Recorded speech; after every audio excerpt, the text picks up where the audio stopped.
اعوذ باللہ من الشیطان الرجیم بسم اللہ الرحمن الرحیم قل سیروا فی الارض فانظروا کیف کان عاقبۃ المجرمین ولا تحزن علیہم ولا تکن فی ضیق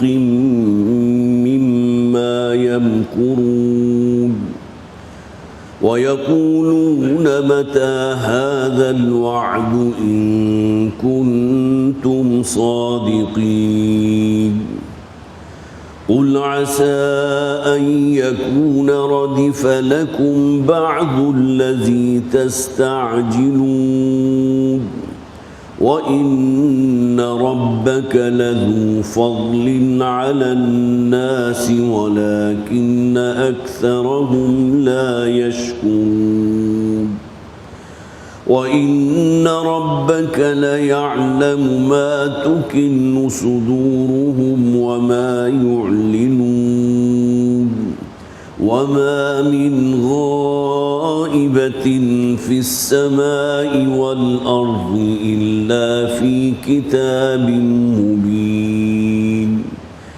إِنَّ هَذَا الْقُرْآنَ يَقُصُّ عَلَى بَنِي إِسْرَائِيلَ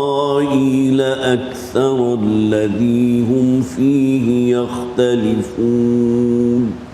وَإِنَّهُ لَهُدًى وَرَحْمَةٌ لِّلْمُؤْمِنِينَ إِنَّ رَبَّكَ يَقْضِي بَيْنَهُمْ بِحُكْمِهِ وَهُوَ الْعَزِيزُ الْعَلِيمُ فَتَوَكَّلْ عَلَى اللَّهِ إِنَّكَ عَلَى الْحَقِّ الْمُبِينِ إِنَّكَ لَا تُسْمِعُ الْمَوْتَى وَلَا تُسْمِعُ الصُّمَّ الدُّعَاءَ إِذَا وَلَّوْا مُدْبِرِينَ وَمَا أَنْتَ بِهَادِ الْعُمْيِ عَنْ ضَلَالَتِهِمْ إِن تُسْمِعُ إِلَّا مَن يُؤْمِنُ بِآيَاتِنَا فَهُمْ مُسْلِمُونَ وَإِذَا وَقَعَ الْقَوْلُ عَلَيْهِمْ أَخْرَجْنَا لَهُمْ دَابَّةً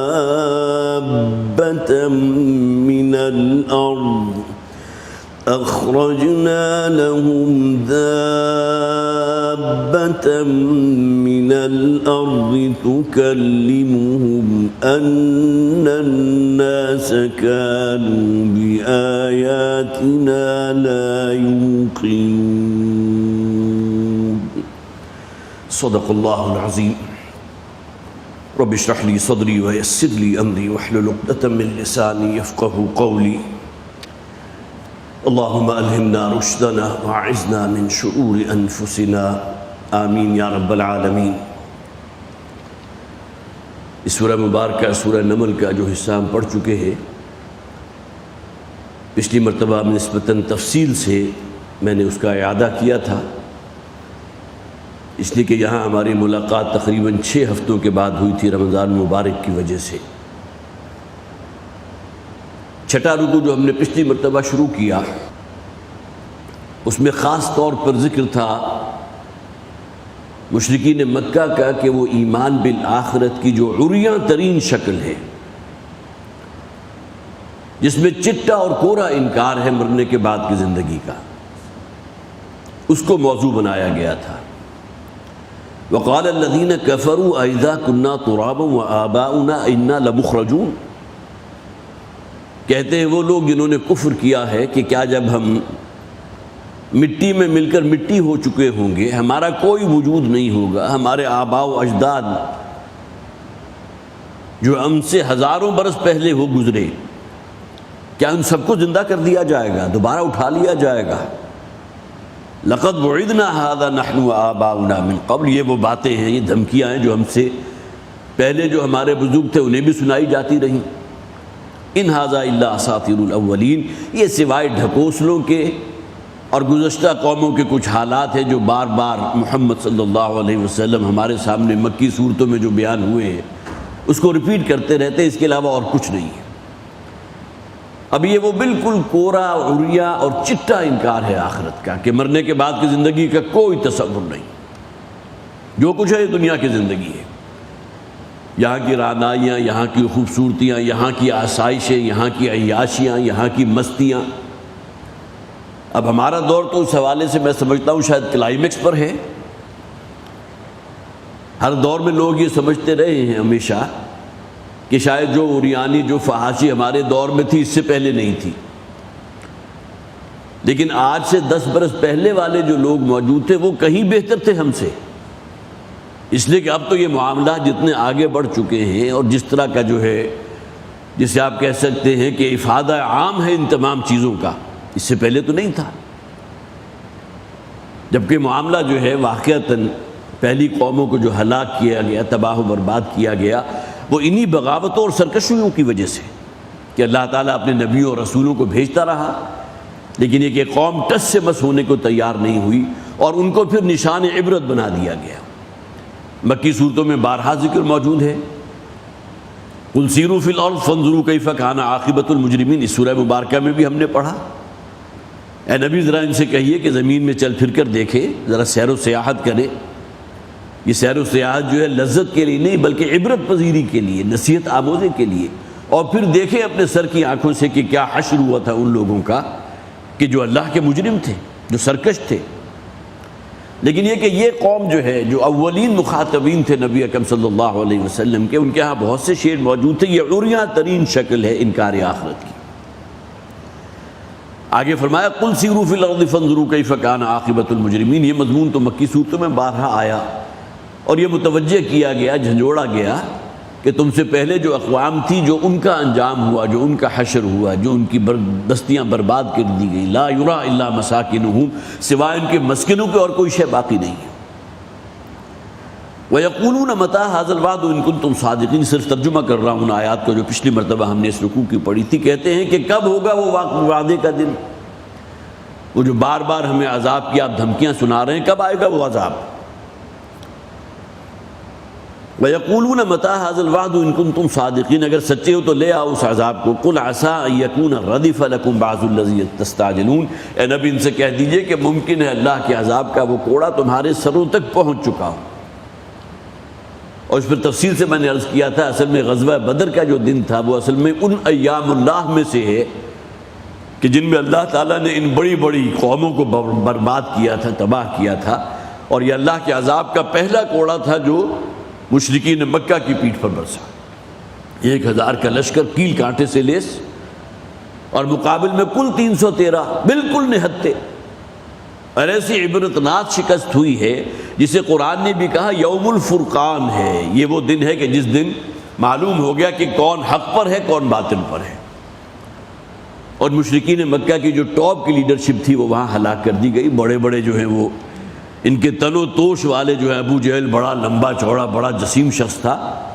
اور حضور اس کے لاشے کے قریب سے جب گزرے تو آپ نے فرمایا ھذا فرعون ھذہ الامہ، یہ اس امت کا فرعون تھا۔ تو اللہ کے عذاب ہی کی یہ شکل تھی نا۔ عسیٰ ان یکون ردف لکم بعض الذی تستعجلون، وہ عذاب کے جس کے بارے میں تم بڑی جلدی مچا رہے ہو ممکن ہے تمہارے بالکل ساتھ لگا کھڑا ہو، تمہارے سر پر مسلط ہو۔ وَإِنَّ رَبَّكَ لَذُو فَضْلٍ عَلَى النَّاسِ، اور یقیناً آپ کا رب جو ہے وہ تو لوگوں پر بڑا فضل فرمانے والا ہے۔ اس کے فضل اور رحمت ہی کا یہ مظہر ہے کہ اللہ تعالیٰ نے آپ کو ان کے درمیان مبعوث فرمایا۔ وَمَا أَرْسَلْنَاكَ إِلَّا رَحْمَةً لِّلْعَالَمِينَ، اے نبی ہم نے تو آپ کو تمام جہان والوں کے لیے رحمت بنا کر بھیجا ہے۔ تو یہ اس کے فضل اور اس کی رحمت ہی کا ظہور ہے کہ آپ ان میں مبعوث کیے گئے ہیں، اور پھر وہ خالق کائنات، وہ ان لوگوں کا خالق، تمام انسانوں کا خالق، جو راستہ وہ چاہتا ہے وہ آپ کے ذریعے اللہ تعالیٰ نے ان کے سامنے واضح کیا، یہ اس کی رحمت، اس کا فضل ہے۔ وَلَٰكِنَّ أَكْثَرَ النَّاسِ لَا يَشْكُرُونَ، لیکن لوگوں کی اکثریت شکر گزاری کی روش پر نہیں۔ یہاں تک ہم نے پچھلی مرتبہ پڑھ لیا تو وَإِنَّ رَبَّكَ لَيَعْلَمُ مَا تُكِنُّ صُدُورُهُمْ وَمَا يُعْلِنُونَ، اور یقیناً آپ کا رب تو خوب جانتا ہے وہ لاوا جو ان کے سینوں میں ابل رہا ہے آپ کے خلاف، یہ سمجھتے ہیں ہمارا جو شیرازہ تھا وہ منتشر ہو گیا، اس لیے کہ قبائلی زندگی کے اندر جو عصبیت ہوتی ہے وہ بڑی بنیاد ہوتی ہے۔ ایک قبیلے کے اندر جو عصبیت جاہلی ہے وہ بنیاد بنتی ہے ان کے اتحاد کی۔ اور نبی اکرم صلی اللہ علیہ وسلم کا جرم کیا تھا کہ آپ نے جس دین کا آغاز کیا، دین توحید جو حضرت آدم سے چلا آ رہا ہے، شرع لکم من الدین ما وصی بہ نوحا والذی اوحینا الیک وما وصینا بہ ابراہیم وموسیٰ وعیسیٰ ان اقیموا الدین ولا تتفرقوا فیہ۔ دین توحید تو ہمیشہ سے وہی رہا، شرعی احکامات کے اندر کوئی رد و بدل ہوتا رہا ہے، کوئی اونچ نیچ ہوتی رہی ہے، باقی ہے کہ دین توحید تو ہمیشہ سے وہی رہا۔ تو وہ دین جو چلا آ رہا ہے، اب آپ نے صلی اللہ علیہ وسلم گویا کہ اس کے اندر جو ایک، جسے آپ کہیے کہ ایک انحراف پیدا ہو چکا تھا، 360 بت جو ہے وہاں موجود تھے، تو آپ نے آ کے جس دعوت کا آغاز کیا تو اس نے مکہ کے رہنے والوں کو 2 حصوں میں تقسیم کر دیا۔ ان کا شیرازہ تو منتشر ہو گیا، وہ قبائلی عصبیت کے جو جڑ اور بنیاد بنتی ہے کسی قبیلے کے لیے وہ تو ختم ہو گئی، اس لیے کہ وہ لوگ جو محمد صلی اللہ علیہ وسلم پر ایمان لے آئے، ایک گروہ وہ ہے اور جو پیچھے رہ گئے دوسرا گروہ وہ ہے۔ اور اس کا نتیجہ کیا نکلا کہ باپ بیٹے سے جدا ہو گیا، شوہر بیوی سے جدا ہو گیا، بھائی بھائی سے کٹ گیا، صرف اس بنیاد پر۔ اب یہ وہ بڑا جرم تھا کہ جو ان کے نزدیک ناقابل تلافی تھا، ناقابل معافی تھا، لہذا آپ کی جان کے درپے ہو گئے، آپ کو قتل کرنے کا پورا منصوبہ بنا لیا گیا۔ وہ دار الندوہ جو ان کا ہوا کرتا تھا جہاں بیٹھ کر وہ مشاورت کیا کرتے تھے، تو وہاں فیصلہ ہو گیا کہ فلاں شب جو ہے تمام قبیلوں کا ایک ایک نوجوان کھڑا ہوگا، جب محمد باہر گزریں گے صلی اللہ علیہ وسلم فجر کی نماز کے لیے یا رات کی تاریکی میں، تو یک بار کی حملہ کر کے سب جو ہے ان کا کام ختم کر دیں گے۔ پوری پلاننگ ہو گئی، لیکن اللہ تعالیٰ جو فرماتا ہے نا کہ ان لوگوں کی اپنی چالیں اور اللہ کی اپنی تدبیر ہے۔ اللہ کی تدبیر تھی کہ حضور ان کی نگاہوں کے سامنے سے گزر گئے اور انہیں محسوس تک نہیں ہوا، گویا کہ آنکھوں پر جو ہے وہ پردہ ڈال دیا گیا کہ کھڑے ہیں پوری طرح الرٹ، کہ جیسے ہی حضور گزریں گے فوراً یک بارگی حملہ کر دیں گے۔ حضور سامنے سے گزرے، کسی کو نظر ہی نہیں آیا۔ وہ تو ہے نا، قرآن کہتا ہے واللہ خیر الماکرین، ان لوگوں کی تدبیریں، ان کی چالیں، ان کی منصوبہ بندیاں، ان کی ریشہ دوانیاں اپنی جگہ، لیکن اللہ تعالیٰ کا جو اپنا ایک نظام ہے، اللہ کی جو اپنی تدبیر ہے، اس کا مقابلہ تو یہ لوگ نہیں کر سکتے۔ تو ان لوگوں کے دلوں میں آپ کے خلاف جو غیظ و غضب ہے، جو غصہ ہے، جو لاوا ان کے اندر ابل رہا ہے، اللہ تعالیٰ خوب جانتا ہے۔ ابھی اس کا بہت کم حصہ ہے جو اپنی زبانوں کے ذریعے برآمد کرتے ہیں، باقی ان کا دل آپ اگر چیر کر دیکھیں تو ان میں سے تو ہر شخص یہ چاہتا ہے کہ آپ کی جان کا خاتمہ ہو جائے، آپ یہاں سے نکل جائیں۔ تو ان ربک لا یعلم ما تکن صدورہم، یقیناً آپ کا رب تو خوب جانتا ہے جو ان کے دلوں کے اندر موجود ہے، جو ان کے دل چھپا رہے ہیں، وما یعلنون، اور وہ ان کو بھی جانتا ہے جو علی الاعلان کہتے ہیں۔ ان میں ذرا بڑا جری قسم کا شخص جو ہے ابو جہل تھا، اس نے گویا کہ علی الاعلان اپنے کفر اور پھر یہ کہ اس کی کفار کے لشکر کی سرکردگی کرتا ہوا وہ آیا، لیڈ کرتا ہوا آیا میدان بدر میں۔ اور انہی میں کا ایک شخص جو حضور کا اپنا سگا چچا تھا، ابو لہب، وہ بڑا بزدل تھا، وہ مقابلے کی ہمت نہیں کر سکا، لہٰذا اس نے اپنی جگہ کرائے کے فوجیوں کو بھیج دیا، چند غلاموں کو پیسے دیے کہ بھی میں تو نہیں جا رہا، اس لیے کہ اپنی جسم و جان زیادہ عزیز ہے نا، لہٰذا میری جگہ جا کر تم لڑ لو۔ اب یہ وہ جو ایک جسے آپ کا یہ بزدلی اور کمینگی والا عنصر تھا وہ اس کے اندر موجود تھا۔ تو ہر گریڈ کے لوگ جو ہے نبی اکرم صلی اللہ علیہ وسلم کی مخالفت میں تھے، جو بالکل جری اور علی الاعلان، بالکل کھل کر سامنے آنے والے، اور وہ کہ جو بزدل ہیں، جن کے اندر کمینگی ہے، جو حضور کو تنگ کرنا چاہتے ہیں، دق کرنا چاہتے ہیں، وہ وجود بھی موجود تھا۔ وما یعلنون، اور جو شے وہ علی الاعلان کر رہے ہیں وہ بھی ہمارے علم میں ہے۔ وما من غائبۃ فی السماء والارض الا فی کتاب مبین، اس زمین و آسمان میں کوئی پوشیدہ شے ایسی نہیں ہے جو اللہ کی کتاب علم میں موجود نہ ہو۔ فی کتاب مبین سے مراد یہاں قرآن حکیم نہیں ہے، بلکہ اللہ تعالیٰ کی کتاب العلم ہے، اس لیے کہ اللہ کا جو علم ہے وہ تو اس کے لیے کوئی شے ماضی، حال، مستقبل کوئی شے نہیں۔ ہمارے لیے جو شے مستقبل کی ہے اللہ کے علم میں، وہ شے ماضی کی ہے۔ لہذا قرآن حکیم میں جب قیامت کا ذکر ہوتا ہے تو بہت سی جگہوں پر آپ نے دیکھا ہوگا کہ ماضی کا صیغہ استعمال ہو رہا ہے، اس لیے کہ یہاں متکلم اللہ تعالیٰ کی ذات ہے، اس کے لیے زمانوں کی قید تو ہے نہیں۔ اس زمین و آسمان کی کوئی شے، وما من غائبۃ فی السماء والارض، اس زمین و آسمان، اس کائنات کی کوئی پوشیدہ شے، کوئی غائب شے ایسی نہیں الا فی کتاب مبین، مگر یہ کہ اللہ کی کتاب علم میں ہے۔ اور اس اللہ تعالیٰ کا جو علم ہے اس کا جو نقشہ قرآن حکیم میں بہت سے مقامات پر کھینچا گیا، بارہا اس کا اعادہ ہوتا رہا، ہمارے ایمان میں اضافے کا موجب ہے کہ کسی بڑے سمندر کی تہہ میں اگر کوئی چھوٹا سا کیڑا ریگ رہا ہے تو وہ بھی اللہ کو علم میں ہے، اللہ جانتا ہے۔ اسی طرح کسی درخت سے اگر ایک پتا بھی زمین پر گرتی ہے وہ بھی اللہ کے علم میں ہے۔ حالانکہ آپ اس کا تصور نہیں کر سکتے کہ جب آندھی چلتی ہے تو سینکڑوں، ہزاروں، لاکھوں نہیں بلکہ اربوں کھربوں پتے زمین پر گرتے ہیں۔ وَمَا تَسْقُطُ مِن وَرَقَةٍ إِلَّا يَعْلَمُهَا، کیا تعویل کریں گے اس کی؟ کوئی پتا اپنے درخت سے نہیں گرتا مگر یہ کہ اللہ کے علم میں، علم کتاب میں موجود ہے، اللہ کو معلوم ہے۔ تو اس سے بڑھ کر تو کوئی اور میں نہیں سمجھتا کہ ہمیں سمجھانے کے لیے قرآن حکیم کوئی الفاظ استعمال کر سکتا ہو۔ تو الا فی کتاب مبین، کوئی شے ایسی غیب کی نہیں ہے جو اللہ کی کتاب علم میں ہے۔ سورہ لقمان کے آخر میں کہا گیا تھا ان اللہ عندہ علم الغیب ویعلم ما فی الارحام ما تدری نفس بأی ارض تموت۔ 5 چیزوں کا ذکر کیا گیا کہ جن کا علم جو ہے سوائے اللہ کے کسی کو کے پاس نہیں۔ قیامت کا علم ہے، آدمی کی موت کب ہوگی اور کیسے واقع ہوگی، کس سرزمین میں اس کی روح قبض ہوگی، کسی انسان کو معلوم نہیں۔ اسی طرح پھر یہ کہ انسان کل کیا کمائے گا، آنے والا کل اس کے لیے کوئی خیر لے کر آئے گا یا شر لے کر آئے گا، کوئی انسان نہیں جانتا اس کے بارے میں۔ منصوبہ بندیاں جو ہو رہی ہیں وہ جو ہیں عشروں پر محیط ہو رہی ہیں، 10 سال اگلا ڈیکیڈ جو ہے، اگلا 10 سال ہمیں یہ ٹارگٹس اچیو کرنے ہیں، بڑی بڑی میٹنگز ہو رہی ہیں۔ لیکن اللہ کے علم میں ہے کہ جو کچھ کر رہے ہیں، یہ جو کرنے والا شخص ہے، جو چیف ایگزیکٹو ہے یا ایم ڈی ہے یا چیئرمین ہے، اسے تو معلوم نہیں کہ شاید اگلے ہفتے ہی میں اس کا انتقال ہونے والا ہے۔ تو اللہ تعالیٰ کو معلوم ہے۔ وہاں 5 چیزوں کا ذکر کیا گیا، اگرچہ جب وہ آیات نازل ہوئی تھی اس وقت وہ 5 چیزیں مسلم تھیں،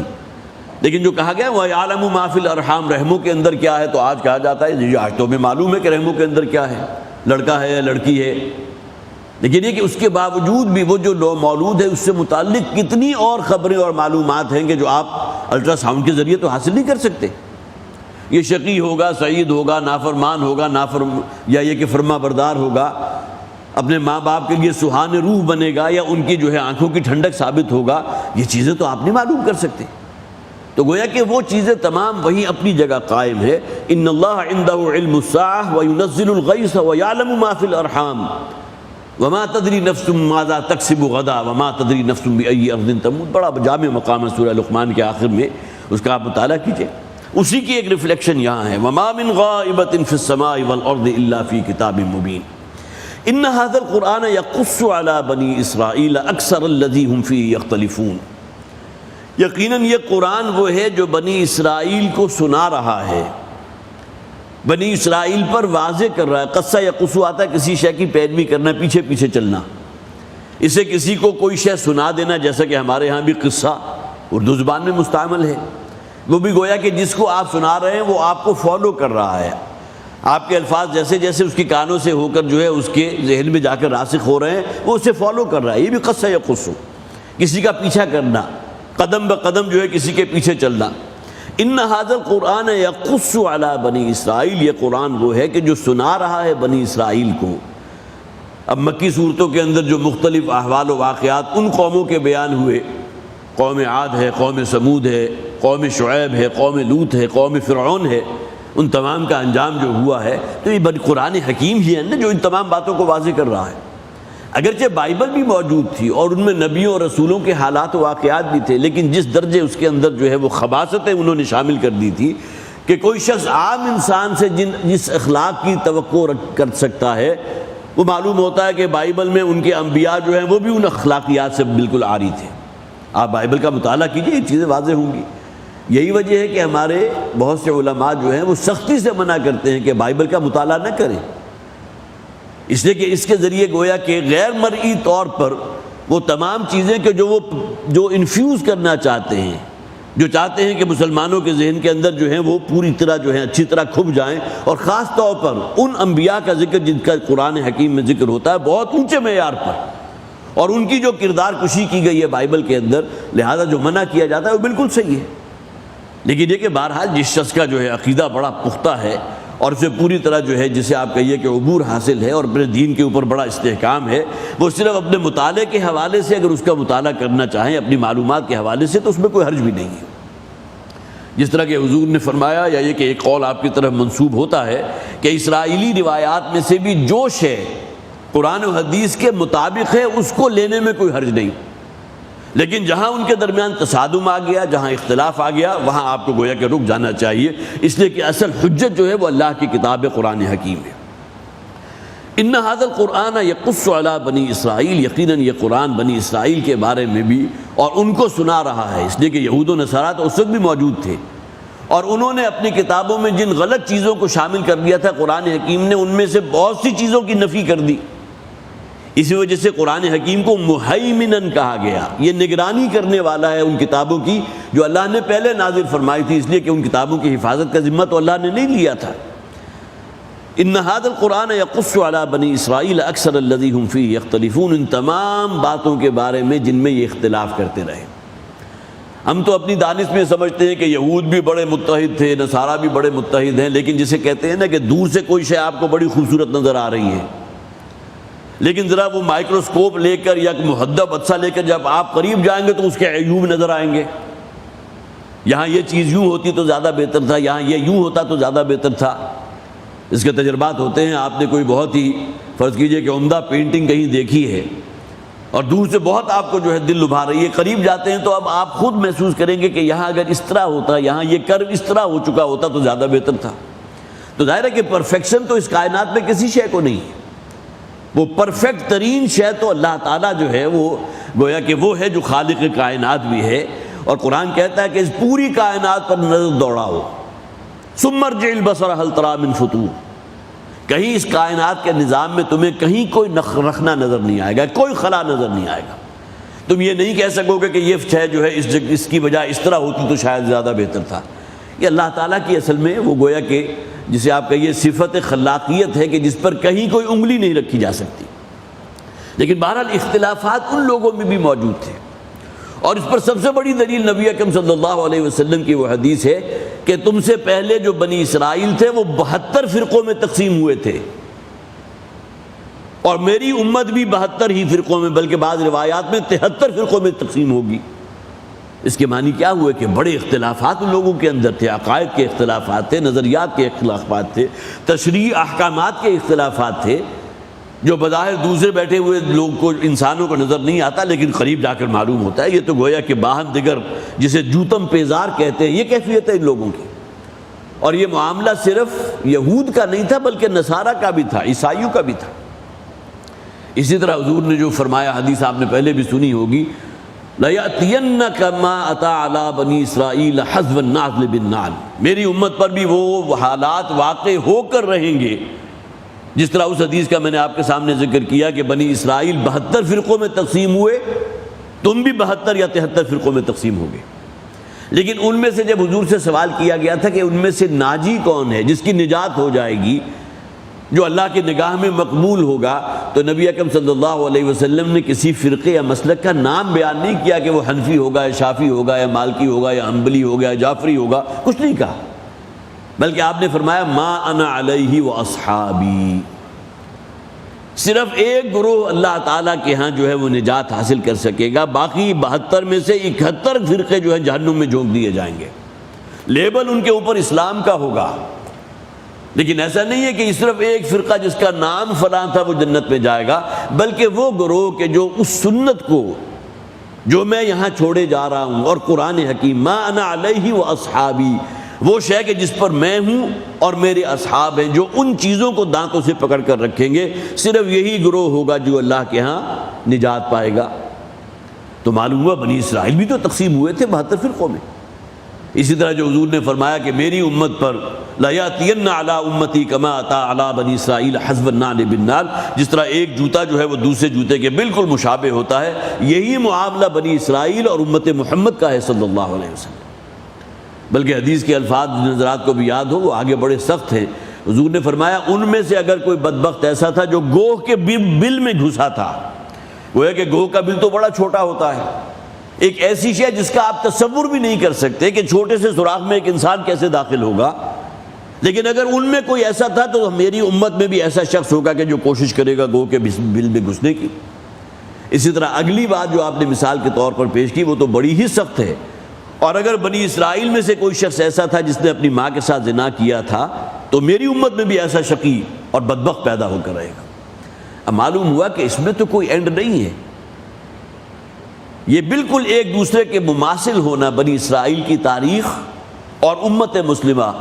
والد محترم کا جو وہ مسلمانوں کا عروج و زوال اور اس کے دو جو ہیں عروج ہیں، دو زوال ہیں، کس طرح کاملتاً جو ہے انطباق کیا ہے والد محترم رحمۃ اللہ علیہ نے۔ بنی اسرائیل کی تاریخ میں بھی دو عروج آئے تھے، ہماری تاریخ میں بھی دو عروج آئے، ان کے ہاں بھی دو زوال تھے، ہمارے ہاں بھی دو زوال آئے، تو اس حوالے سے بھی دیکھیں تو ایک دوسرے کے بڑے مشابہ ہیں۔ تو ان ھذا القرآن یقص علی بنی اسرائیل اکثر الذی ھم فیہ یختلفون وانہ لہدی ورحمۃ للمؤمنین۔ اب یہاں اصل کسوٹی اور حجت ہے قرآن حکیم، جو پہلے کتابیں نازل ہو چکی ان میں سے کسی کی حفاظت کا ذمہ اللہ نے لے لیا، یہ قرآن ہے۔ انا نحن نزلنا الذکر وانا لہ لحافظون، اس ذکر کے نازل کرنے والے ہم ہیں اور اس کی حفاظت بھی ہمارے ذمے ہے۔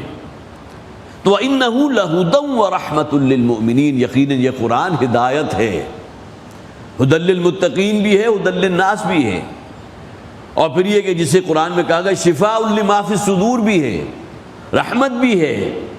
کون سی صفت ہوگی کہ جس اچھائی اور جس خیر اور جس بھلائی کا آپ تصور کر سکے اور قرآن میں موجود نہ ہو؟ وَإِنَّهُ لَهُدًى، اور یہ قرآن ہے کہ جو یقیناً بہت بڑی ہدایت ہے، ہدایت کا منبع اور سرچشمہ ہے، وَرَحْمَةٌ لِّلْمُؤْمِنِينَ، اور سراپا رحمت ہے ان لوگوں کے لیے جو ایمان لائے۔ جیسے کہ میں نے ابھی عرض بھی کیا تھا کہ اللہ تعالیٰ کا سب سے بڑا انعام و احسان ہم انسانوں پر یہ ہے کہ ہمیں زندگی گزارنے کا وہ طریقہ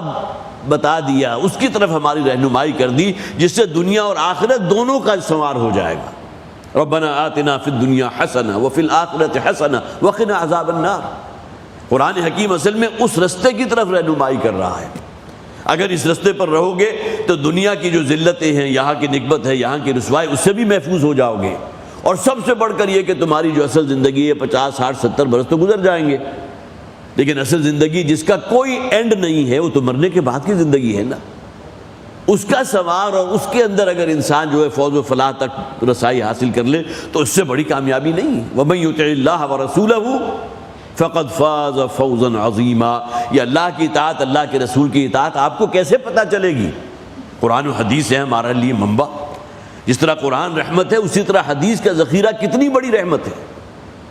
ورنہ نماز جیسی شے، یہ میں بات جو ہے بارہا بیان کر چکا ہوں، نماز جیسی شے کہ جسے کہا گیا عماد الدین،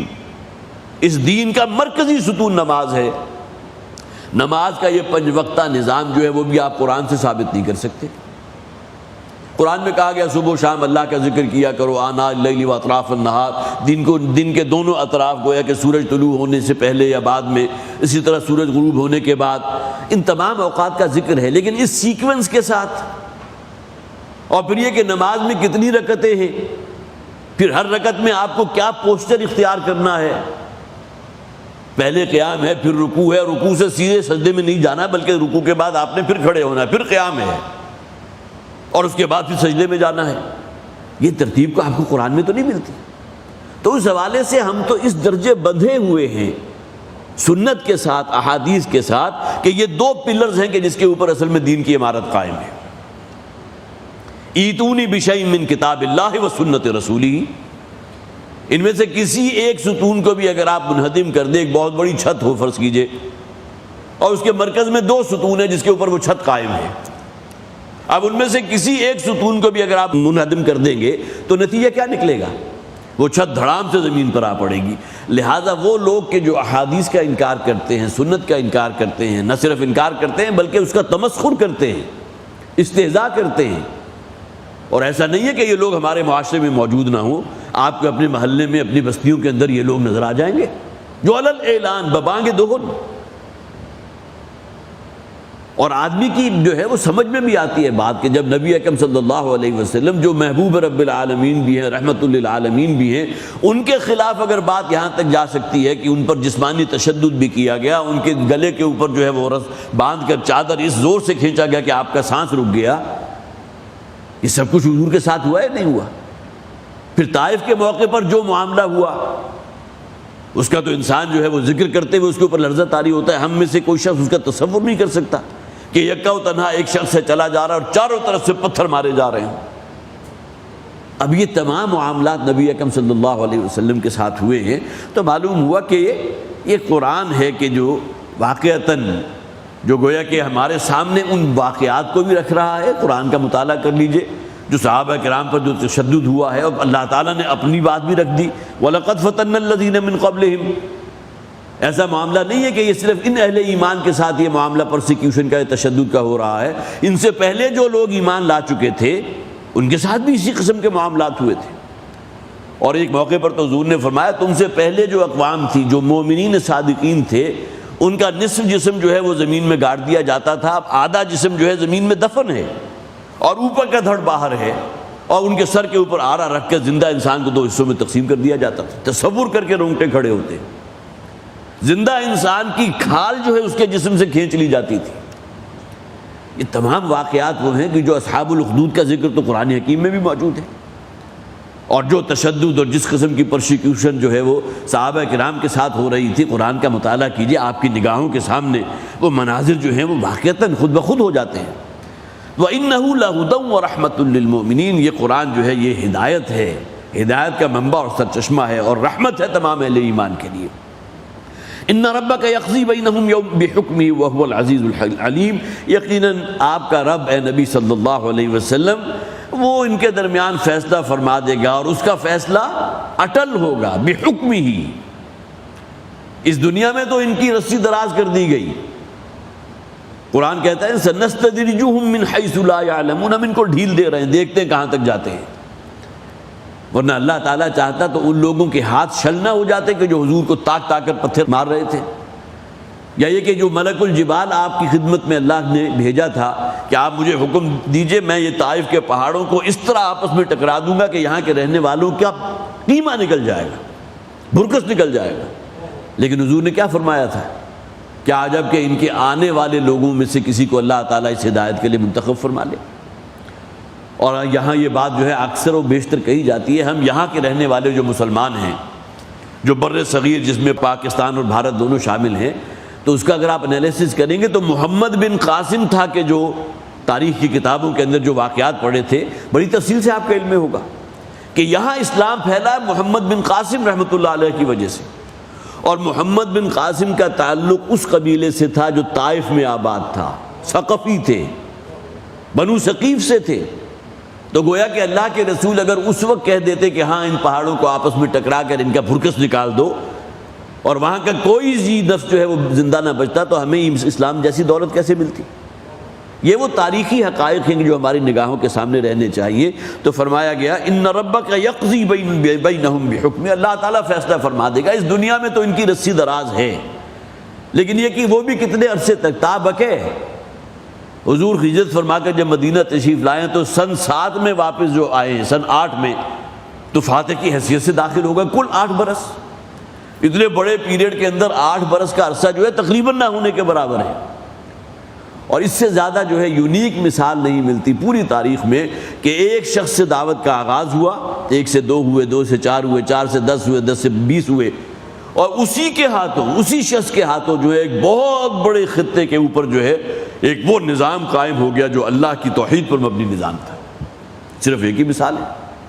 وَرَحْمَةٌ لِّلْمُؤْمِنِينَ، یہ قرآن ہدایت بھی ہے اور رحمت بھی ہے اہل ایمان کے لیے. ان ربک یقضی بینہم بحکمہ وہو العزیز العلیم، اور وہ زبردست ہے. وہ چاہے تو ان تمام کی اسی وقت جو ہے نشان عبرت بنا دے، ابو جہل کو بھی، ابو لہب کو بھی، اور عتبہ کو بھی، اور ولید کو بھی، جو بڑے بڑے سرکش تھے، باغی تھے اللہ کے. لیکن اللہ تعالیٰ جو ہے ان کو ڈھیل دیے ہوئے ہیں. اس دنیا میں بھی ان کا انجام ہوگا اور تمہاری نگاہوں کے سامنے نشان عبرت بنیں گے، اور اصل انجام جو آخرت کا ہے وہ تو انتہائی ہولناک ہے. وہ العزیز العلیم، وہ زبردست ہے، اسے ہر شے کی طاقت حاصل ہے اور ہر شے کا علم رکھنے والا ہے. فتوکل علی اللہ، تو اے نبی آپ تو توکل کیجئے اللہ کی ذات پر. یہاں یہ کہیں مفہوم اپنے ذہن میں در آنے نہ دیجیے گا کہ حضور توکل نہیں کرتے تھے، بلکہ قرآن حکیم کے کتنے ہی مقامات ہیں جہاں حضور کو واحد کے صیغے میں خطاب کر کے مخاطبین اہل ایمان ہیں کہ وہ لوگ جو ایمان لا چکے ہیں کہیں ایسا نہ ہو کہ ان کے قدم کہیں ڈگمگا جائیں۔ حضور کو واحد میں خطاب کیا گیا وَاصْبِرْ، آپ صبر سے کام لیجئے، لیکن یہ کہ اصل میں خطاب کن سے ہے؟ ان مسلمانوں سے، ان غریب مسلمانوں سے جن پر شدید ترین تشدد ہو رہا تھا، پرسیکیوشن ہو رہی تھی۔ تو گویا کہ حضور کو واحد میں خطاب کر کے جو تعلیم ہے وہ تعلیم عام مسلمانوں کے لیے ہے۔ یہاں فرمایا گیا فَتَوَكَّلْ عَلَى اللَّهِ، اللہ ہی پر توکل کیجئے، اسی پر اعتماد اور اسی پر بھروسہ۔ اب جب حضور مدینہ کے لیے روانہ ہونے لگے ہیں تو کہیں دور دور تک کوئی امکان نظر نہیں آتا تھا، اس لیے کہ مکہ کے رہنے والے تو جانی دشمن بن چکے، حضور کے جان کے در پہ ہیں۔ اور یہ کہ بہرحال حضور کے علم میں تو نہیں تھا کہ مدینہ میں وہ بڑی آؤ بھگت ہوگی، بہت کچھ ہوگا، لیکن اللہ تعالیٰ نے وہ سرزمین ایسے ہموار فرما دی گویا کہ ماں کی گود کی طرح جو ہے خوش آمدید کہنے کو تیار تھے اہل مدینہ۔ یہ ٹھنڈی ہوا کی کھڑکی جو ہے اللہ تعالیٰ نے مدینہ کی طرف سے کھولی تھی۔ فَتَوَكَّلْ عَلَى اللَّهِ، آپ کا توکل تو اللہ کی ذات پر ہونا چاہیے۔ إِنَّكَ عَلَى الْحَقِّ الْمُبِينِ، یقیناً اے نبی صلی اللہ علیہ وسلم آپ تو بڑے واضح حق پر ہیں، آپ تو اس شے پر ہیں کہ جس کا چند ہی سالوں کے بعد ظہور ہو جائے گا غزوہ بدر کے موقع پر کہ حق پر کون تھا، یوم الفرقان اللہ تعالیٰ نے اسے قرار دیا۔ إِنَّكَ عَلَى الْحَقِّ الْمُبِينِ، آپ تو بالکل سیدھے راستے پر ہیں، حق راستے پر ہیں، صراط مستقیم پر ہیں۔ آپ کا توکل اور اعتماد اللہ کی ذات پر ہونا چاہیے، اور مخاطبین اصل میں مسلمان ہیں جو حضور پر ایمان لا چکے تھے۔ انک لا تسمع الموتى ولا تسمع الصم الدعاء، اے نبی صلی اللہ علیہ وسلم آپ ان مردوں کو نہیں سنا سکتے۔ دیکھیں قرآن حکیم ان لوگوں کو کہ جو بظاہر زندہ چلتے پھرتے انسان تھے، ابو لہب بہت ہی وجیح، بہت خوش شکل، سرخ و سفید رنگت رکھنے والا، بڑی موٹی موٹی آنکھیں، خوبصورت ترین انسانوں میں سے تھا، لیکن قرآن کہتا ہے یہ حیوان ہیں، یہ زندہ نہیں، یہ مردہ ہیں۔ اگرچہ بظاہر انسان ہیں، بڑے جسے آپ کہیے کہ بہترین کپڑے پہنے ہوئے ہیں، بڑے مہذب نظر آ رہے ہیں، لیکن قرآن انہیں مردہ کہتا ہے۔ انک لا تسمع الموتى، اے نبی آپ ان مردوں کو نہیں سنا سکتے۔ اب یہاں ہمارے ہاں وہ لوگ بھی کہ جو بہرحال جسے آپ کہیے کہ برزخی زندگی کے قائل نہیں ہیں، اور کوئی شخص جو ہے پہنچ کر کوئی دعا کرتا ہے تو تمہاری کوئی بات، بلکہ یہ کہ اس حد تک جسارت کرتے ہیں کہ نبی اکرم صلی اللہ علیہ وسلم کی جو آپ جاتے ہیں مدینۃ النبی اور آپ پر جو ہے درود و سلام بھیجتے ہیں، تو یہ کہتے ہیں جی قرآن میں آ گیا کہ آپ مردوں کو نہیں سنا سکتے، معاذ اللہ ثم معاذ اللہ۔ اب وہ احادیث کو جو حضور فرماتے ہیں کہ کوئی شخص اگر مجھ پر درود بھیجتا ہے تو میں سنتا ہوں اس کو، لہذا آپ جب وہاں جاتے ہیں اور قبر النبی صلی اللہ علیہ وسلم کے اوپر کھڑے ہو کر الصلاۃ والسلام علیک یا نبی اللہ، الصلاۃ والسلام علیک یا رسول اللہ، الصلاۃ والسلام علیک یا عمر یا ابو بکر، یہ آپ مخاطب کرتے ہوئے کہتے ہیں۔ اور یہ وہ جسے آپ کہیے تعامل امت ہے جو چلا آ رہا ہے، صدیوں سے نہیں 1500 برس سے چلا آ رہا ہے۔ اور آج کوئی شخص دانشور اپنے تئیں یہ کہے قرآن میں آ گیا انک لا تسمع الموتى، آپ سنا ہی نہیں سکتے ان لوگوں کو کہ جو مردہ ہو چکے، اور یہاں مردہ سے مراد وہ اس شخص کو سمجھتے ہیں جو قبر کے اندر موجود ہے، اور اس میں بھی ان کی زبان تان جو ہے اسی پر اکتفا نہیں کرتی ہے کسی عام شخص کے بارے میں کہیں، بلکہ نبی اکرم صلی اللہ علیہ وسلم کے بارے میں کہتے ہیں آپ کے درود و سلام وہ کوئی نہیں سنتے، اس لیے کہ قرآن میں آ گیا معاذ اللہ ثم معاذ اللہ۔ یہ قرآن کے بارے میں کہا گیا نا ان ھذا القرآن یہدی للتی ہی اقوم، یہ قرآن وہ ہے جو لوگوں کو ہدایت کا رستہ دکھاتی ہے، بالکل سیدھا راستہ۔ اسی طرح یضل بہ من یشاء، اسی قرآن کے ذریعے اللہ تعالیٰ انسانوں کو گمراہ بھی کر دیتا ہے، جو سورہ آل عمران کے بالکل شروع میں فرمایا گیا نا قرآن حکیم میں وہ آیات بھی ہیں جو بڑی محکم ہیں، جو بڑی راسخ ہیں، بڑی مضبوط ہیں۔ فی آیات محکمات ہن ام الکتاب واخر متشابہات، اور کچھ آیات وہ بھی ہیں جو متشابہ ہیں، جس کے بارے میں انسان کے ذہن میں سوال پیدا ہوتا ہے، جس کی کوئی اور توجیہ کر دیتے ہیں۔ تو فَأَمَّا الَّذِينَ يَتَّبِعُونَ الشُّبُهَاتِ، اور وہ لوگ کہ جو ان متنازع آیات کا اتباع کرتے ہیں، ان کے دلوں میں تو اصل میں ایک مرض موجود ہے، اور وہ مرض کی گویا کہ مظہر ہے کہ قرآن حکیم کی جو آیات ہیں ان کی تعویل کر رہے ہیں، اس کے انوکھے قسم کے جو ہے مطالب بیان کیے جا رہے ہیں۔ گویا کہ ہمارا جو سلف چرا آ رہا ہے 1400 برس سے لے کر آج تک، وہ تمام علماء تو ان باتوں کو سمجھ ہی نہیں سکے، یہ تو آج میری عقل و دانش کے اندر یہ بات آئی ہے، لہذا اس کو لبادہ جو ہے بہت ہی جسے آپ ذرّی قسم کا لبادہ وہ پیدا کر لوگوں کے سامنے پیش کرتے ہیں۔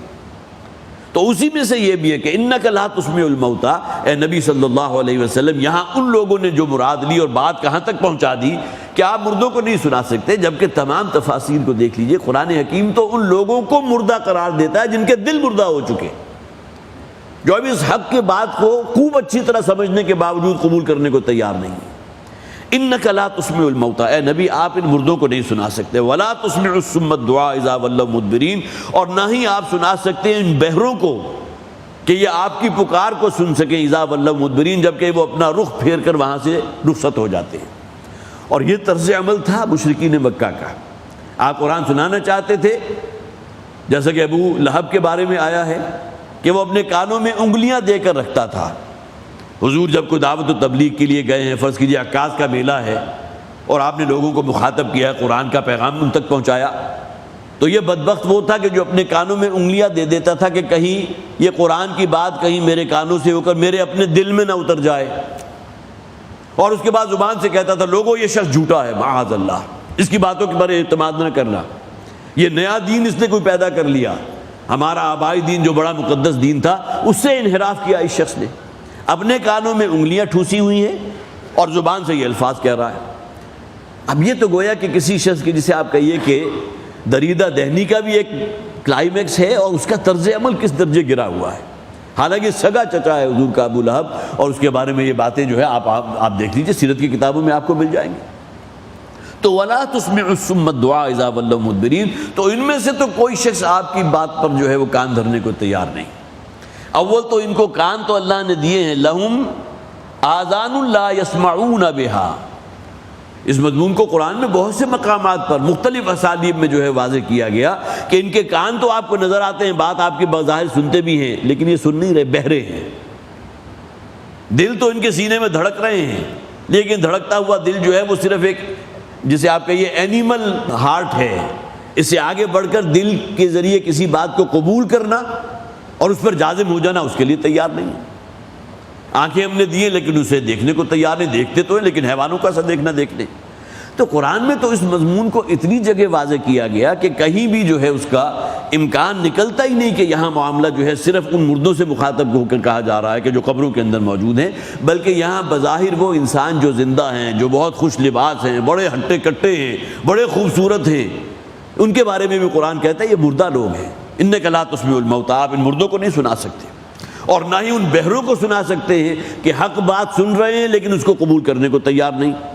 اور اس سے بھی آگے بڑھ کر حق بات سن کر اعراض کر رہے ہیں، وہاں سے رخصت ہو جاتے ہیں، پیٹ پھیر کر وہاں سے چل پڑتے ہیں۔ وما انت بہاد العمی عن ضلالتہم، اور اے نبی صلی اللہ علیہ وسلم نہ ہی آپ ان اندھوں کو ہدایت دے سکتے ہیں کہ ان کی گمراہی سے نکال کر انہیں راہ راست پر لے آئے۔ اب ان تمام باتوں کے باوجود اگر کوئی شخص اس کے اوپر ڈیرا لگا لے کہ آیت کے اس حصے سے تو یہ نکلتا ہے کہ قبروں کے اندر جو موجود ہیں، اور حد یہ کہ نبی اکرم صلی اللہ علیہ وسلم کی ذات تک اس بات کو پہنچا دے، تو اس سے بڑھ کر گمراہی اور اس سے بڑھ کر جسے آپ کہیے کہ خباثت باطنی اور کوئی نہیں ہو سکتی۔ جبکہ اسی آیت کے اندر اللہ تعالیٰ نے واضح کر دیا کہ یہ بہرے ہیں، حالانکہ بہرے نہیں ہیں، اس لیے کہ ان کے دل کے کان بند ہو چکے ہیں، یہ اندھے ہیں، حالانکہ اندھے نہیں ہیں، لیکن ان کی دل کی آنکھیں اندھی ہو چکی ہیں، ان کو قرآن کہہ رہا ہے۔ اور اس کے لیے ایک اصطلاح آگے، انک لا تسمع الموتى، یہ چلتے پھرتے انسان جو آپ کو نظر آ رہے ہیں یہ زندہ ہیں ہی نہیں بلکہ یہ مردہ ہو چکے ہیں۔ وما انت بہاد العمی عن ضلالتہم، اے نبی صلی اللہ علیہ وسلم آپ ان اندھوں کو ہدایت نہیں دے سکتے، آپ کا کتنی ہی روشن دلیلیں ان کے سامنے پیش کر دیں، لیکن ان کا آبائی دین جس کے ساتھ ان کے مفادات، ان کے ویسٹڈ انٹرسٹ جو ہے اس کے ساتھ منسلک ہے، اس کو چھوڑنے کو تیار نہیں ہے۔ قرآن میں اس مضمون کو بھی بارہا کہا گیا، یہ جو برادری سسٹم ہوتا ہے نا، اس کی وجہ سے انسان کسی شے کو جو حق ہے اسے قبول نہیں کرتا، اور اس کے مظاہر ہمارے اپنے ہاں نظر آ جاتے ہیں۔ جب الیکشن ہوتا ہے تو برادری سسٹم بنیاد بنتی ہے ووٹ کا، حالانکہ معلوم ہے کہ جس شخص کو آپ ووٹ دینا چاہتے ہیں وہ بدتینت بھی ہے، بد اخلاق بھی ہے، وہ شرعی عیب سارے کے سارے موجود ہیں، شرابی بھی ہے، زانی بھی ہے، جو کہہ لیجیے کم ہے، لیکن اس کے باوجود یہ ان کے اصل میں وہی تعصب ہوتا ہے، قبائلی تعصب اور برادری کے ہونا، اور یہ جو قبائلی عصبیت ہے اس کی بنیاد پر انسان کی نگاہوں کے اوپر پردے پڑ جاتے ہیں۔ ان تسمع الا من یؤمن بآیاتنا، اے نبی صلی اللہ علیہ وسلم آپ تو سنا سکتے ہیں صرف اسی کو کہ جو ہماری آیات پر ایمان رکھنے والے ہیں۔ مکی دور ہے، اور جسے عام طور پر والد محترم کہا کرتے رحمۃ اللہ علیہ کہ آپ دودھ کو اگر بلو لیں تو جو مکھن آنا ہوتا ہے وہ آ چکا ہوتا ہے۔ اب آپ کا مہینوں اس کو بلوتے رہیں، ممکن ہے کہ وہ مکھن آیا ہوا جو ہے وہ بھی پگھل جائے۔ لہذا بالکل یہی مثال ہے کہ یہ سورہ مبارکہ جب نازل ہو چکی ہے، حضور پر ایمان لانے والوں کی تعداد ممکن ہے 100، 120 یا 150 تک ہوگی، اس سے زیادہ نہیں ہے۔ اب آپ کتنی ہی کوشش کر لیں، کتنی ہی روشن دلیلیں ان کے سامنے رکھ دیں، مختلف اسالیب سے ان پر بات واضح کرنے کی کوشش کریں، اب یہ ایمان نہیں لانے والے، فَهُمْ لَا يُؤْمِنُونَ، اب یہ ہرگز اس سے ایمان نہیں لائیں گے۔ تو ان تسمع الا من یؤمن بآیاتنا، آپ کی بات تو سنیں گے، نہ صرف سنیں گے بلکہ کان لگا کر سنیں گے، نہ صرف یہ کہ آپ کے حکم کا انتظار کریں گے آپ کی فرما برداری میں، بلکہ آپ کے چشم و ابرو کے اشارے کے منتظر ہوں گے۔ لیکن یہ اوصاف کس شخص میں ہوں گے؟ جو ہماری آیات پر ایمان رکھنے والا ہے۔ غزوہ بدر کا وہ موقع مجھے یاد آیا، نبی اکرم صلی اللہ علیہ وسلم نے، اس لیے کہ جب آپ مدینہ سے نکلے ہیں تو آپ کا ارادہ مقابلے کا تھا ہی نہیں، بلکہ نکلتے ہوئے آپ کو معلوم ہی نہیں تھا کہ مکہ سے جو ہے 1000 کا لشکر روانہ ہو چکا ہے، بدر تقریباً درمیان میں ہے۔ اب جب حضور کو معلوم ہوا، اب وحی کے ذریعے اللہ تعالیٰ نے بتایا یا یہ کہ کسی اور ذریعے سے معلوم ہوا، تو آپ نے مشاورت طلب کی۔ حضور کے ساتھ جو لوگ موجود تھے ان میں مہاجرین بھی تھے اور انصاری بھی تھے، مدینہ کے رہنے والے بھی تھے، اور وہ بھی تھے کہ جو آپ کے ساتھ ہجرت کر کے مدینہ تشریف لائے تھے۔ اس مشاورت کے موقع پر آپ نے اپنے ساتھی جو تھے، جب آپ کو معلوم ہوا کہ ایک لشکر وہاں سے چل چکا ہے اور وہ اب گویا کہ پہنچنے والا ہے، پھر اللہ تعالیٰ نے وحی کے ذریعے آپ کو اس مقام کی بھی نشاندہی کی کہ جہاں آپ نے جا کر پڑاؤ کرنا تھا، اور جو کنواں وغیرہ تھا، جو حضرات بھی کبھی گئے ہوں، مجھے بھی اتفاق ہوا تھا مدینہ جاتے ہوئے یہ بدر کی بستی سے گزرنے کا، تو وہ ابھی بھی گویا کہ آپ کے لیے، جسے آپ کہہ سکتے ہیں کہ ایمانی جذبات کے اندر ہے، وہ جو عریش جو حضور کے لیے بنائی گئی تھی، ایک تھوڑی سی اونچی سی جگہ تھی کہ جہاں ایک جو ہے وہ جھونپڑی سے بنا دی گئی تھی، اور اسی موقع پر آپ نے وہ طویل ترین سجدہ کیا ہے، اور آپ کی جو ہے وہ آنکھوں سے آنسو اتنے بہے ہیں کہ آپ کی جائے سجدہ جو ہے وہ آنسو سے بالکل تر ہو گئی، اور آپ نے سار اٹھا کر وہ کہا تھا، اے پروردگار، اگر کل کے دن، چونکہ رات کے اوقات تھے جب آپ سجدہ ریز تھے، اگر آنے والے کل یہ میرے جو ساتھی ہیں، مٹھی بھر ساتھی، اگر یہ کہیں ہلاک ہو گئے تو پھر قیامت تک تیرا نام لینے والا کوئی نہیں ہوگا۔ یہ الفاظ اس موقع کے ہیں۔ تو آج بھی جا کر دیکھ لیجئے، بڑی خوبصورت ایک مسجد عریش وہاں موجود ہے، وہ مقام کے جہاں وہ جھونپڑی تعمیر کی گئی تھی حضور کے لیے۔ تو یہ تمام چیزیں جو ہیں، ایسا نہیں ہے کہ کوئی زمانہ قبل مسیح کے بھی جو ہے وہ کوئی باتیں ہو رہی ہیں، یہ تمام لینڈ مارکس آج بھی موجود ہیں۔ تو اس موقع پر جو آپ نے مشاورت فرمائی تھی، تو جو مہاجرین تھے انہوں نے تو بڑھ چڑھ کر اپنے جذبات کا اظہار کیا جب معلوم ہو گیا کہ ایک طرف لشکر آ رہا ہے، اور آپ مدینے سے نکلے تھے اس قافلے کا رستہ روکنے کے لیے جو شام کی طرف جا رہا تھا ابو سفیان کی سرکردگی میں۔ مہاجرین کی طرف سے بڑی جوشیلی تقاریر ہوئی، لیکن یہ کہ حضور منتظر ہیں، اس لیے کہ جو انصاری مسلمان آپ کے ساتھ تھے، جو مدینہ کے رہنے والے تھے، ان میں سے ابھی کوئی نہیں اٹھا۔ اس موقع پر حضرت عبادہ رضی اللہ تعالیٰ اٹھے ہیں کہ جو خزرج کے رہنے والے تھے اور مدینہ کے رہنے والے تھے، انہوں نے بڑی جوشیلی تقریر کی۔ اس موقع پر انہوں نے یہ کہا تھا، اللہ کے رسول، ہمیں موسیٰ کے ساتھیوں پر گمان نہ کیجیے گا جنہوں نے اپنے رسول سے کہہ دیا تھا اذهب انت وربک فقاتلا انا ہاہنا قاعدون، جاؤ تم اور تمہارا رب جا کر لڑائی کرو، ہم یہیں بیٹھے ہوئے ہیں۔ انا آمنا بک وصدقناک، ہم تو آپ پر ایمان لا چکے، ہم نے آپ کو دل کے یقین کے ساتھ اللہ کا رسول تسلیم کیا ہے۔ اب یہ ہمیں ذرا اپنے دلوں کو بھی جھانکنا چاہیے کہ آیا ہم نے دل کے یقین والا ایمان اللہ کے رسول پر ہے یا نہیں، اس کے کیا نتائج نکلنے چاہیے، اس کیا مظاہر ہونے چاہیے۔ تو ہم تو آپ پر ایمان لا چکے، انا آمنا بک وصدقناک، ہم تو آپ کے صرف حکم کے منتظر نہیں ہیں بلکہ آپ کے اشارے کے منتظر ہیں۔ آپ ہمیں اشارہ کیجئے، ہم اپنی سواریوں کو دوڑاتے ہوئے بحر ظلمات میں، جسے کہا جاتا ہے بحر ظلمات میں دوڑا دیے گھوڑے ہم اپنے سواریوں پر جو ہے انہیں دبلا کر دیں گے، برق الغمات تک لے جائیں گے، اگر آپ حکم دیں گے تو انہیں سمندروں میں اتار دیں گے۔ یہ جوشیلی تقریر کی تھی حضرت عبادہ رضی اللہ تعالیٰ عنہ۔ تو معلوم ہوا کہ یہ فرمایا گیا کہ اس کو تو قرآن حکیم پر ان تسمع الا من یؤمن بآیاتنا، آپ کے اس پیغام کو تو صرف وہی لوگ سنتے ہیں، اپنے دلوں میں اتارتے ہیں جو ہماری آیات پر یقین رکھنے والے ہیں، فہم مسلمون، اور اب وہ سراپا تسلیم و رضا ہیں۔ اسلام کے معنی کیا ہے؟ سر تسلیم خم کر دینا اللہ کے احکامات کے سامنے، فرما برداری کی انتہا ہے۔ جس طرح کہا جاتا ہے نا کہ سجدہ جو ہے وہ عبادات کا جو مظاہر ہے، اس کے کلائمیکس ہے سجدہ۔ کہ انسان اپنی پیشانی جو ہے زمین پر رکھ دے اپنے خالق کے سامنے، اور حضور نے جو فرمایا جب بھی تم میں سے کوئی شخص سجدہ کرے تو یوں گمان کیا کرے کہ اس نے اپنی پیشانی اپنے رب کے قدموں پر رکھ دی ہے۔ تو یہ تو تذلل کا اور اخبات کا اور عاجزی اور زاری کی انتہا ہے نا جو سجدے میں ہوتی ہے۔ تو اسلام تو اصل میں وہی ہے جس کا کلائمیکس سجدہ ہے کہ پوری طرح مطیع فرمان ہو جانا اللہ کا، سر تسلیم خم کر دینا، اب اپنی کوئی مرضی نہیں ہے، اللہ کی مرضی، اللہ کا حکم ہے۔ تو فہم مسلمون، تو یہ وہ لوگ ہیں کہ جو حقیقی اسلام سے روشناس ہیں، جو اس کتاب کی آیات پر ایمان رکھتے ہیں۔ اب وہ آپ کی بات سنتے ہیں، نہ صرف سنتے ہیں بلکہ آپ کے چشم و ابرو کے اشارے کے منتظر رہتے ہیں۔ اللہ تعالی ہمارا شمار بھی انہی لوگوں میں فرمائے،